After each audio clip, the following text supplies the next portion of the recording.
नमस्कार मित्रांनो, आजच्या व्हिडिओमध्ये एक अत्यंत महत्त्वाची माहिती आपण पाहण्याचा प्रयत्न करणार आहोत. तो म्हणजे कर्जमाफी संदर्भातील नवीन जी आर आलेले आहे. त्याची समिती गठीत करण्यात आलेली आहे. आता पात्र आणि अपात्र लाभार्थ्यांच्या शेतकऱ्यांच्या याद्या प्रसिद्ध केल्या जाणार आहेत. त्या संबंधीतील हा जी आर आहे.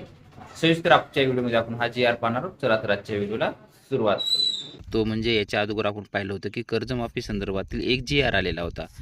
परंतु जर पाहिलं तर काल दिनांक जर पाहिलं त्याच्यामध्ये तर 11 जून 2026 रोजी एक महत्त्वाचा आणखी जी आर आलेला आहे. त्याच्यामध्ये काय आहे तर पुण्यश्लोक अहिल्यादेवी होळकर शेतकरी कर्जमुक्ती योजना 2026 या योजनेच्या अंमलबजावणीकरिता जिल्हाधिकारी यांच्या अध्यक्षतेखाली समिती गठीत करणे संबंधितचा हा जी आर आहे. त्यांची जी काही समिती गठीत केली जाणार आहे त्याच्या अंतर्गत जी काही अध्यक्ष सदस्य कोण कोण असणार आहेत हे सविस्तर असं दिलं आहे. जिल्हाधिकारी अध्यक्ष आहेत, नंतर खाली मुख्य कार्यकारी अधिकारी जिल्हा परिषद, मुख्य कार्यकारी अधिकारी जिल्हा मध्यवर्ती सहकारी बँक, व्यवस्थापक जिल्हा अग्रणी बँक, जिल्हा समन्वयक व्यापारी बँक हे सदस्य आहेत. आणि या समितीच्या कार्यकक्षा काय असणार आहेत ते इथं दिलेलं आहे. योजनेअंतर्गत लाभास अपात्र असलेल्या अपात्र असलेल्या महानगरपालिका, नगरपालिका, नगरपंचायत, जिल्हा परिषद, पंचायत समितीचे पदाधिकारी, सदस्य, अधिकारी, कर्मचारी यांची माहिती पोर्टलवर अपलोड करण्याच्या प्रक्रियेचे संनियंत्रण करणे. म्हणजे अपात्र असलेले जे काही लोक आहेत त्यांचे पोर्टलवर नावे अपलोड करणे. त्यानंतर आधार लिंक नसलेल्या कर्ज खात्याची यादी प्रसिद्ध करण्याबाबत प्रेस नोट देणे. म्हणजे ज्या खात्यांना आधार लिंक नाहीत यांची यादी बनवून ती प्रेस नोट देणे त्यांची. त्यानंतर योजनेअंतर्गत लाभास पात्र असलेल्या शेतकऱ्यांची यादी प्रसिद्ध करणे. म्हणजे कर्जमाफीच्या अगोदर शेतकऱ्यांची यादी प्रसिद्ध केली जाणार आहे पात्र लाभार्थ्याची.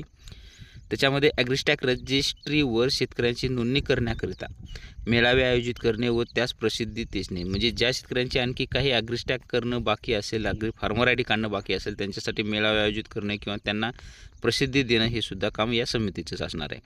शेतकऱ्यांच्या आधार प्रमाणीकरिता म्हणजेच शेतकऱ्यांची जी काही कर्जमाफीसाठी KYC असणार आहे. KYC करिता जिल्ह्यामध्ये मेळावे आयोजित केले जाणार आहेत आणि त्याची प्रसिद्धीसुद्धा दिली जाणार आहे. हे समितीचं काम आहे.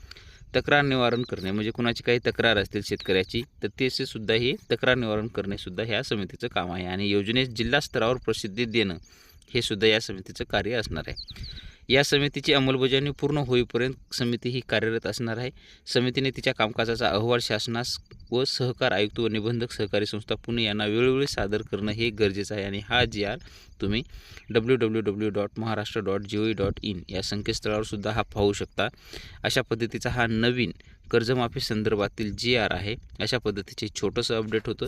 याच्यानंतर मग परत आणखी KYC कशी करायची त्या संदर्भातील आपण सविस्तर माहिती पुढे पाहण्याचा व्हिडिओ पाहणारच आहोत, बनवणारच आहोत.